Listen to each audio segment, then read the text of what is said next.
Hello, my fellow Americans, and the people who brought me to the dance, Delawareans. I see my buddy Senator Tom Carper down there, and I think Senator Coons is there, and I think the governor's around. And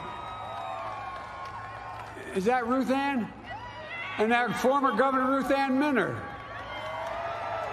Most importantly, my sisters-in-law and my sister Valerie. Anyway. Folks, the people of this nation have spoken. They've delivered us a clear victory, a convincing victory, a victory for we the people. We've won with the most votes ever cast on a presidential ticket in the history of the nation. 74 million.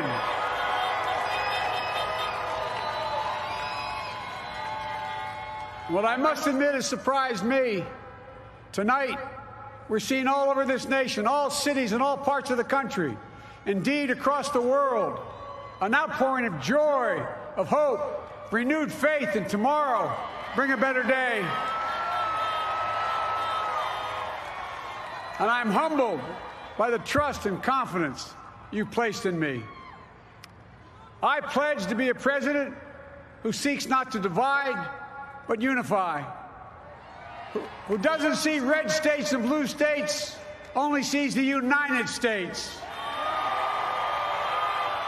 and work with all my heart, with the confidence of the whole people, to win the confidence of all of you. And for that is what America, I believe, is about. It's about people, and that's what our administration will be all about. I sought this office to restore the soul of America, to rebuild the backbone of this nation, the middle class, and to make America respected around the world again, and to unite us here at home. It's the honor of my lifetime that so many millions of Americans have voted for that vision. And now, the work of making that vision is real. It's a task, the task of our time. Folks, as I said many times before, I'm Jill's husband. And I would not be here without her love and tireless support of Jill and my son Hunter and Ashley, my daughter, and all our grandchildren and their spouses and all our family. They're my heart. Jill's a mom, a military mom, an educator. And she has dedicated her life to education. But teaching isn't just what she does, it's who she is. For American educators, this is a great day for y'all. You're going to have one of your own in the White House. And Jill's going to make a great First Lady. I'm so proud of her.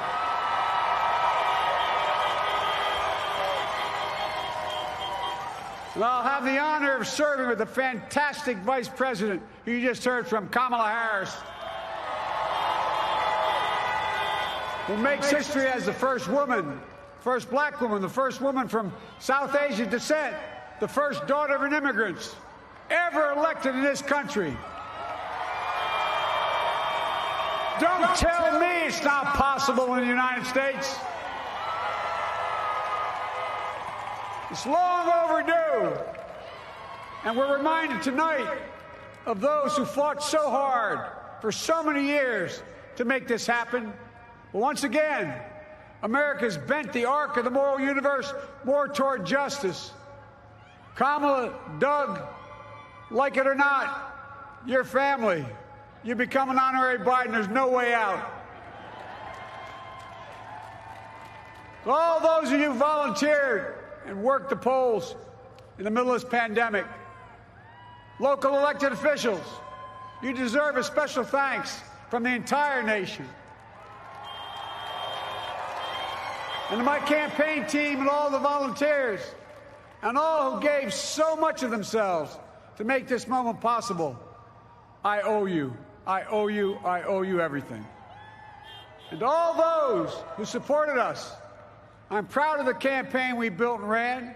I'm proud of the coalition we put together, the broadest and most diverse coalition in history. Democrats, Republicans, independents, progressives, moderates, conservatives, young, old, urban, suburban, rural, gay, straight, transgender, white, Latino, Asian, Native American. I mean it, especially those moments, and especially those moments when this campaign was at its lowest ebb. The African-American community stood up again for me. You've always had my back, and I'll have yours. I said at the outset, I wanted to represent this campaign to represent and look like America. We've done that. Now that's what I want the administration to look like and act like. For all those of you who voted for President Trump, I understand the disappointment tonight. I've lost a couple times myself. But now, let's give each other a chance. It's time to put away the harsh rhetoric, lower the temperature, see each other again, listen to each other again. And to make progress, we have to stop treating our opponents as our enemies.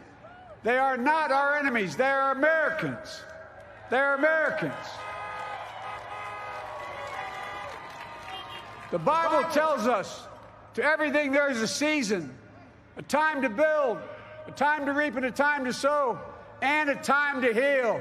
This is the time to heal in America.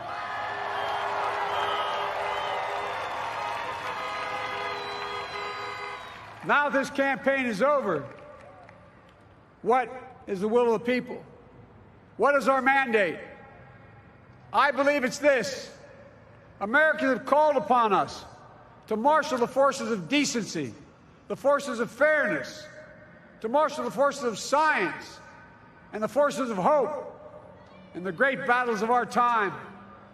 The battle to control the virus, the battle to build prosperity, the battle to secure your family's health care, the battle to achieve racial justice and root out systemic racism in this country, and the battle to save our planet by getting climate under control, the battle to restore decency, defend democracy, and give everybody in this country a fair shot. That's all they're asking for, a fair shot. Folks, our work begins with getting COVID under control. We cannot repair the economy, restore our vitality, or relish life's most precious moments, hugging our grandchildren, our children, our birthdays, weddings, graduations, all the moments that matter most to us, until we get it under control. On Monday, I will name a group of leading scientists and experts as transition advisors to help take the Biden-Harris COVID plan and convert it into an action blueprint that will start on January the 20th, 2021. That plan will be built on bedrock science. It will be constructed out of compassion, empathy, and concern. I will spare no effort, none, or any commitment to turn around this pandemic. Folks, I'm a proud Democrat, but I will govern as an American president. I'll work as hard for those who didn't vote for me as those who did. Let this grim era of demonization in America begin to end here and now.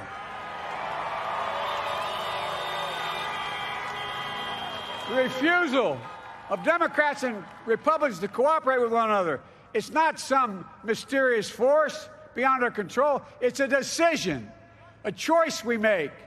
And if we can decide not to cooperate, then we can decide to cooperate. And I believe that this is part of the mandate given to us from the American people.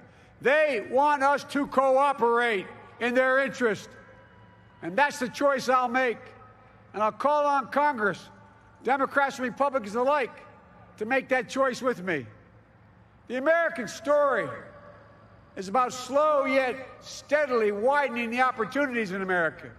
And make no mistake, too many dreams have been deferred for too long.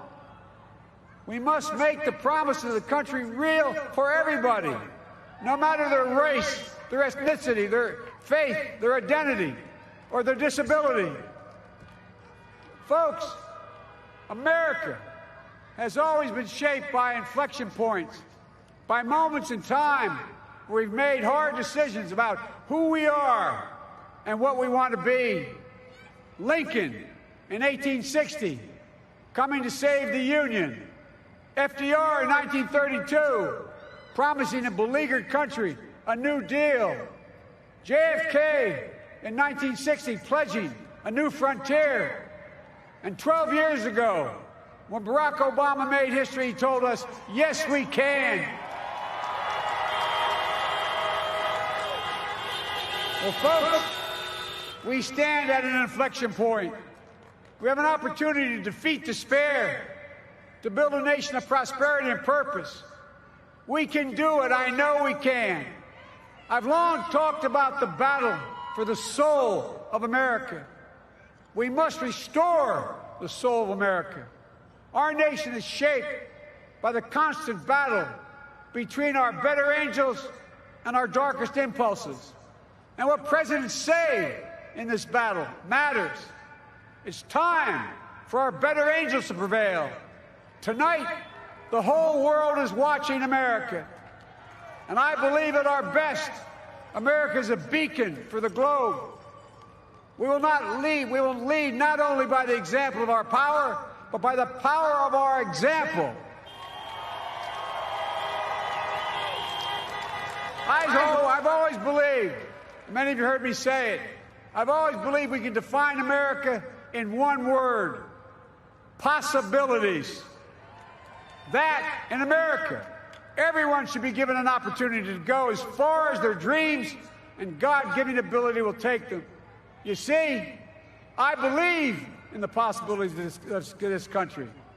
We're always looking ahead to an America that's freer and more just, ahead to an America that creates jobs with dignity and respect, ahead of America that cures diseases like cancer and Alzheimer's, ahead to an America that never leaves anyone behind, ahead of America that never gives up, never gives in.